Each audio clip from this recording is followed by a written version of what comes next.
Bonsoir. J'aimerais commencer ce temps avec vous ce soir en faisant une lecture dans la première épître de Paul aux Corinthiens. On va lire dans le chapitre 1er, les versets 17 à 19. Paul dit : « De fait, ce n'est pas pour baptiser que Christ m'a envoyé, c'est pour annoncer l'Évangile, et cela sans recourir à la sagesse du langage, afin que la croix de Christ ne soit pas vidée de sa force. En effet, le message de la croix est une folie pour ceux qui périssent, mais pour nous qui sommes sauvés, il est la puissance de Dieu. Du reste, il est écrit : je ferai disparaître la sagesse des sages, et j'anéantirai l'intelligence des intelligents. » Ce soir, j'aimerais vous parler d'un thème auquel on est parfois confronté, qui est l'opposition entre la foi et la raison. Dans notre société, souvent on voit la foi comme quelque chose qui s'oppose à la raison, qui s'oppose à la sagesse, à l'intelligence, au raisonnement, à la science même. Et on le voit souvent dans les débats de société, même en particulier en ce moment, lorsqu'on parle de réchauffement climatique, de la pandémie, de vaccination, toutes ces choses-là. Et il se trouve que les positions médiatiques que prennent certains chrétiens ou certaines organisations chrétiennes en particulier, parfois peuvent justement contribuer à ce sentiment-là que le monde a vis-à-vis des croyants, et peut les amener parfois à se poser cette question : mais est-ce que les chrétiens sont fous ? D'ailleurs, certains n'hésitent même pas à répondre tout de suite que oui, les chrétiens doivent être complètement fous pour agir de la manière dont ils le font. Mais est-ce que vraiment nous devons abandonner toute intelligence, tout raisonnement ? Est-ce que nous devons renoncer à la moindre sagesse lorsque nous avons la foi ? Mais j'aimerais voir avec vous ce soir que ce n'est pas le cas, et je ne pense pas que ce soit ce que la Bible nous enseigne. Déjà, pour commencer, lorsqu'on lit les Écritures, on voit que les différents auteurs bibliques sont des fervents défenseurs de la sagesse, de l'intelligence. En particulier, on peut lire l'introduction du livre des Proverbes. Le livre des Proverbes, au chapitre 1er, si on lit les versets 1 à 9, Salomon nous dit, donc, Proverbe de Salomon, fils de David, roi d'Israël, pour connaître la sagesse et l'instruction, pour comprendre les paroles de l'intelligence, pour recevoir des leçons de bon sens, de justice, d'équité et de droiture, pour donner du discernement à ceux qui manquent d'expérience, de la connaissance et de la réflexion aux jeunes. Que le sage écoute et il augmentera son savoir. Celui qui est intelligent gagnera en habileté pour comprendre les proverbes et les paraboles, les paroles des sages et leurs énigmes. La connaissance commence par la crainte de l'Éternel. Il faut être fou pour mépriser la sagesse et l'instruction. Mon fils, écoute l'instruction de ton père et ne rejette pas l'enseignement de ta mère. En effet, ce sera une couronne de grâce pour ta tête et un collier pour ton cou.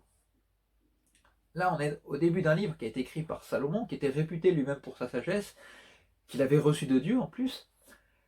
Et ce n'est pas le seul dans la parole de Dieu qui nous encourage à rechercher la sagesse, à rechercher l'intelligence, à vouloir faire marcher notre cerveau, tout simplement. D'ailleurs, dans nos Bibles modernes, j'ai envie de dire, lorsque vous regardez la table des matières, on a tout un ensemble de livres qu'on appelle les écrits sapientaux, ce qui veut dire les écrits de la sagesse.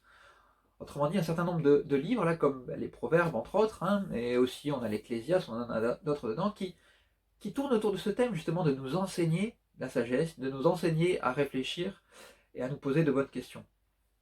Et pourquoi ? Tout simplement parce que nous sommes appelés à ressembler à Dieu, et que Dieu, il est le sage par excellence. Il est celui qui connaît toutes choses, qui comprend toutes choses. Il est celui dont les pensées même nous dépassent. Et donc, notre désir, c'est de lui ressembler et d'arriver nous aussi à essayer de saisir et de comprendre les choses qui nous entourent et ce que nous traversons. Et ce n'est pas un thème qu'on trouve que dans l'Ancien Testament, dans le Nouveau Testament aussi, nous sommes encouragés aux mêmes choses. Par exemple, dans l'Épître de Jacques, au chapitre 1 et au verset 5, il nous est dit : si quelqu'un d'entre vous manque de sagesse, qu'il la demande à Dieu, qui donne à tous simplement et sans reproche, et elle lui sera donnée. Donc la Bible nous encourage bien à chercher cette sagesse, à chercher une certaine intelligence dans nos raisonnements, dans nos façons d'agir et de penser, qui va finalement un peu à l'encontre de l'image que certains se font du christianisme. Pour beaucoup de gens qui ne connaissent peut-être pas de près le christianisme et la foi, ils s'imaginent que les chrétiens doivent être des personnes faibles, influençables, facilement manipulables, pour eux, en général, la foi, ça rime plus avec la crédulité qu'avec la raison et l'intelligence. Et on doit reconnaître que l'histoire leur a donné parfois raison. Lorsqu'on regarde comment l'Église, par exemple, pendant des siècles, a interdit aux croyants de lire la parole de Dieu et de l'étudier par eux-mêmes, parce que, soi-disant, seuls les membres du clergé étaient capables de comprendre les Écritures et de les expliquer au peuple, ou alors on a pu voir aussi l'Église parfois s'opposer à des recherches scientifiques. Je pense au procès de Galilée, par exemple, que vous connaissez, lorsque Galilée a proclamé que la Terre n'était pas au centre de l'univers, qu'elle tournait autour du Soleil, et que l'Église lui a fait un procès pour ça, que l'Inquisition s'en est mêlée, etc. On a eu aussi, au travers des siècles, parfois des croyants qui ont eu recours à des explications spirituelles ou surnaturelles, entre guillemets, pour expliquer des choses qu'ils ne comprenaient pas, peut-être un peu trop vite. Ça pouvait être des phénomènes physiques ou chimiques qu'on ne savait pas encore expliquer, ou parfois des maladies, même des maladies mentales, qu'on ne savait pas expliquer et qu'on mettait sur le dos de choses surnaturelles, soit des interventions de Dieu ou des démons, alors que parfois c'était des choses totalement naturelles. Mais voilà, toutes ces choses-là, accumulées au fur et à mesure des siècles, font que on a eu cette image-là parfois qui s'est imposée dans le monde, que l'Église était pas très raisonnable, pas très rationnelle, et mettait beaucoup de choses sur le dos du surnaturel et de la foi, au lieu de réfléchir correctement. Et je dis au fur et à mesure des siècles dans l'histoire, mais il faut dire qu'aujourd'hui aussi on trouve encore des chrétiens qui ont ces attitudes parfois en opposition avec la science.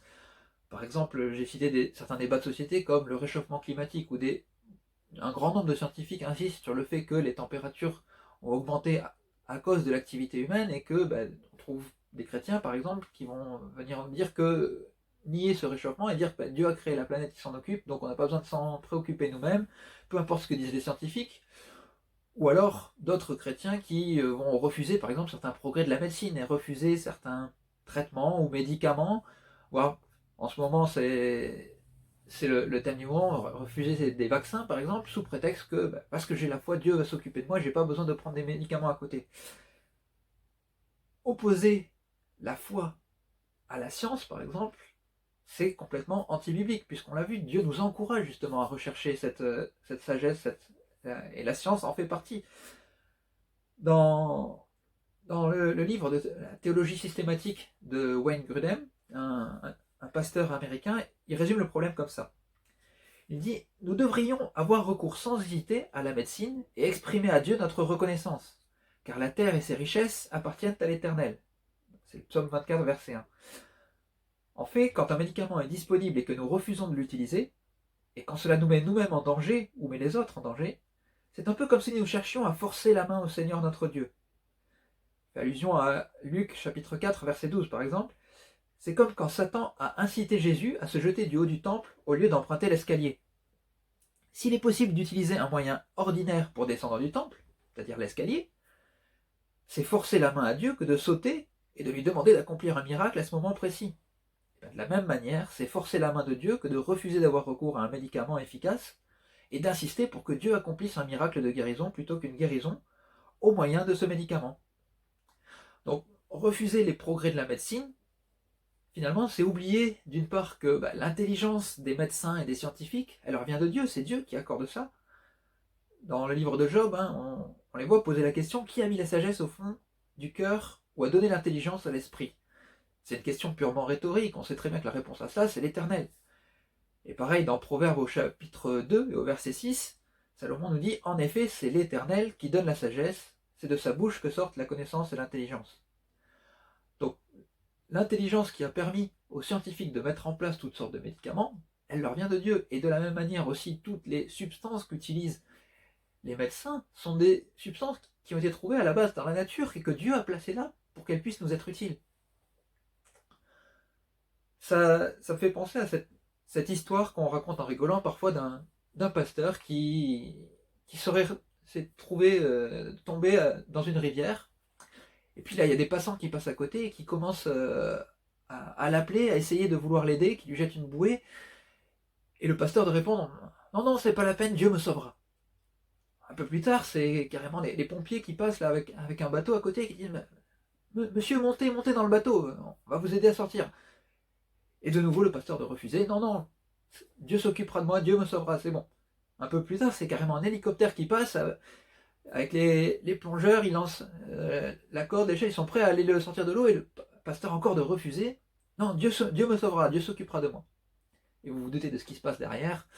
Il finit par se noyer, et lorsqu'il arrive devant Dieu, il lui pose cette question Mais Seigneur, pourquoi est-ce que tu m'as laissé me noyer comme ça? Moi, je comptais sur toi, je comptais sur le fait que tu allais me sauver, et tu m'as donné tort. Et là, Dieu de lui répondre Mais tu n'as pas vu tout ce que je t'ai envoyé, tous ces gens qui t'ont lancé une bouée, le bateau, même l'hélicoptère, et tu as saisi aucun de ces moyens. C'est ta faute si tu t'es noyé. Eh bien, c'est exactement la même chose pour nous, lorsque Dieu nous fournit des moyens de répondre à nos besoins qui sont tout à fait naturels, nous aurions tort de nous en priver. Les interventions surnaturelles de Dieu, elles existent, mais Dieu les réserve pour des raisons spirituelles, pour montrer sa gloire. Il les réserve justement pour se manifester d'une manière particulière en fonction de son plan. Ce n'est pas nous-mêmes qui pouvons le forcer à agir de cette manière-là. Donc, ce qu'on peut retenir déjà en premier, c'est que la Bible nous encourage vraiment à la sagesse, à réfléchir, à être capable de réfléchir aussi par nous-mêmes, non seulement pour les choses du monde, de ce siècle, mais même aussi dans le domaine spirituel. Dans la première épître aux Corinthiens, au chapitre 14, au verset 29, par exemple, Paul nous encourage à juger des prophéties que l'on entend à la lumière des Écritures. Et dans Actes au chapitre 17 au verset 11, par exemple, on a les Juifs de Bérée qui nous sont donnés comme un exemple, parce qu'ils prenaient le temps de sonder les Écritures pour vérifier que ce qu'on leur enseignait était conforme. Donc ils raisonnaient, ils réfléchissaient par eux-mêmes pour vérifier qu'on n'était pas en train d'essayer de les embobiner, de leur raconter toutes sortes d'histoires incohérentes. Non, ils voulaient que ce qu'on leur dise corresponde vraiment à ce qu'ils disaient dans la parole, et ils étaient capables pour ça de réfléchir par eux-mêmes, de se prendre en main et de lire la parole de Dieu pour faire cette comparaison. Maintenant, si la Bible insiste sur l'importance de la sagesse et de l'intelligence, je voudrais reconnaître quand même que c'est vrai que la foi vient tout de même parfois se heurter un petit peu à la logique humaine.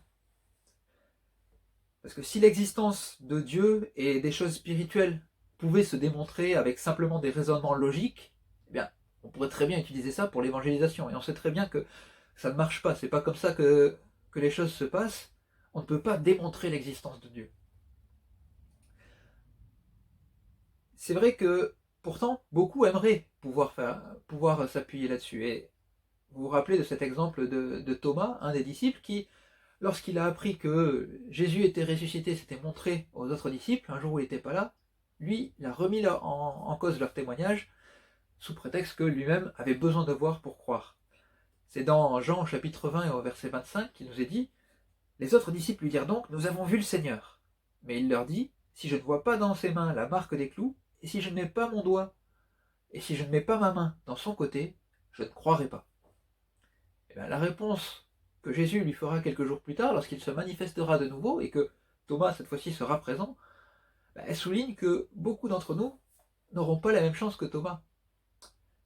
Jésus lui dit au verset 29 donc, « Parce que tu m'as vu, tu as cru.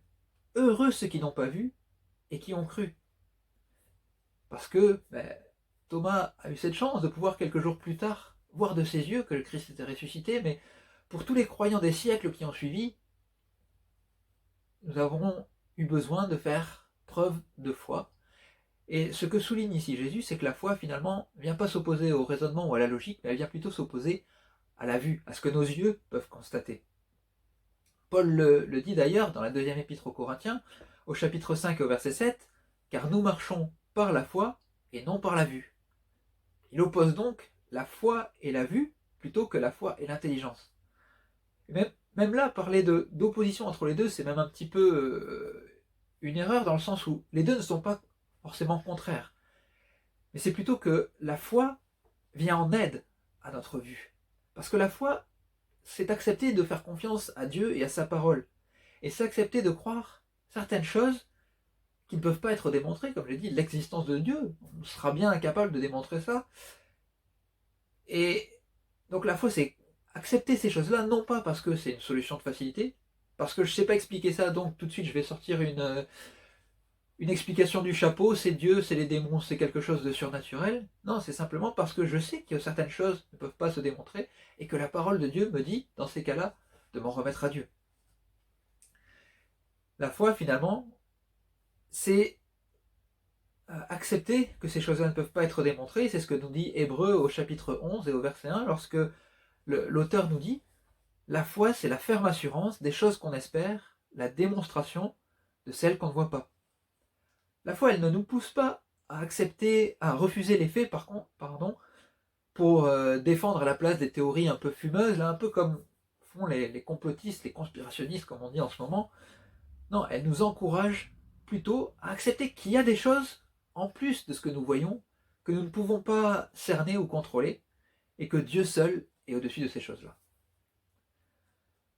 Maintenant, pour terminer, j'aimerais revenir au passage que nous avons lu en introduction, à ces versets de Paul, où il semble dire que Dieu a choisi la folie plutôt que la sagesse. Alors, reprenons ces versets-là, mais en prenant un peu plus de contexte autour. Donc si on reprend à partir du verset 17, donc 1 Corinthiens au chapitre 1er, au verset 17, Paul disait « De fait, ce n'est pas pour baptiser que Christ m'a envoyé, c'est pour annoncer l'évangile, et cela sans recourir à la sagesse du langage, afin que la croix de Christ ne soit pas vidée de sa force. En effet, le message de la croix est une folie pour ceux qui périssent, mais pour nous qui sommes sauvés, il est la puissance de Dieu. Du reste, il est écrit « Je ferai disparaître la sagesse des sages, et j'anéantirai l'intelligence des intelligents. » Où est le sage? Où est le spécialiste de la loi? Où est le discoureur de l'ère actuelle? Dieu n'a-t-il pas convaincu de folie la sagesse de ce monde? Puisqu'à travers cette sagesse, le monde n'a pas connu Dieu en voyant sa sagesse, il a plu à Dieu de sauver les croyants à travers la folie de la prédication. Les Juifs demandent un signe miraculeux et les Grecs recherchent la sagesse. Or nous prêchons un Messie crucifié, scandale pour les Juifs et folie pour les non-Juifs. Mais puissance de Dieu et sagesse de Dieu pour ceux qui sont appelés, qu'ils soient juifs ou non. En effet, la folie de Dieu est plus sage que les hommes, et la faiblesse de Dieu est plus forte que les hommes.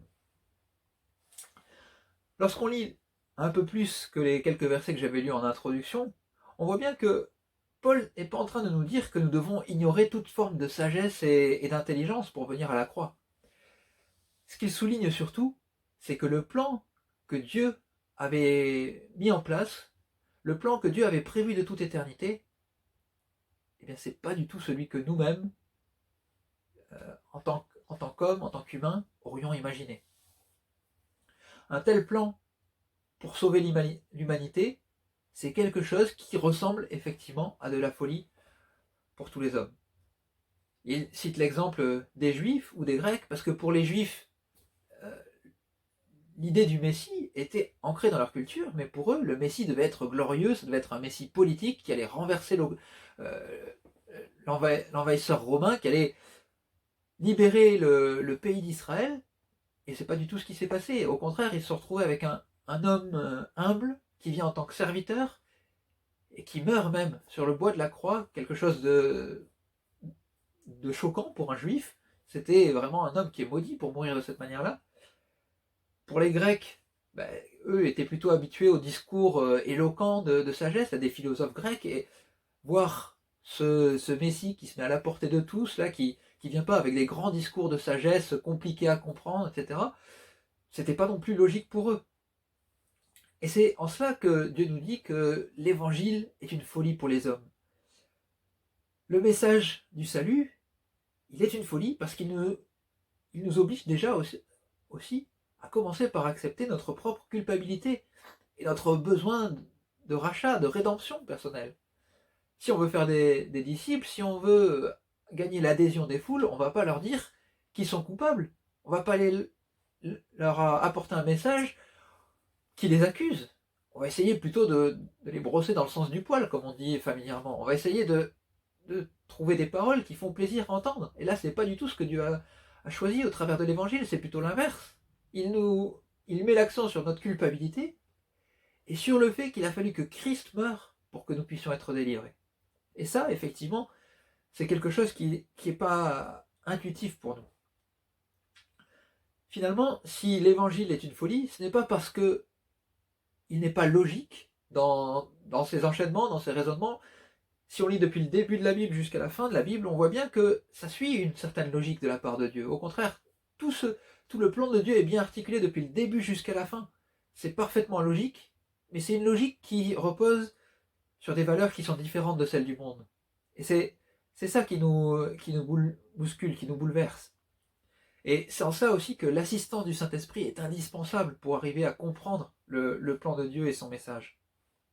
C'est pour ça que nous avons besoin que le Saint-Esprit travaille dans nos cœurs, comme Paul le dit aux Romains, au chapitre 12 et au verset 2, lorsqu'il dit « Ne vous conformez pas au siècle présent, mais soyez transformés par le renouvellement de l'intelligence, afin que vous discerniez quelle est la volonté de Dieu, ce qui est bon, agréable et parfait. » Voilà, nous avons besoin que le Saint-Esprit agisse en nous pour être capable non seulement de réfléchir et de faire des raisonnements logiques, mais surtout de prendre en compte toutes les valeurs spirituelles, les valeurs du royaume de Dieu dans notre raisonnement pour arriver aux bonnes conclusions. Enfin, le dernier petit point sur lequel je voudrais insister, c'est que la foi, c'est aussi associé à une espérance. On l'a vu dans le passage d'Hébreux, c'est une espérance, c'est une démonstration de choses qu'on espère. Ça veut dire que c'est associé à une attente future.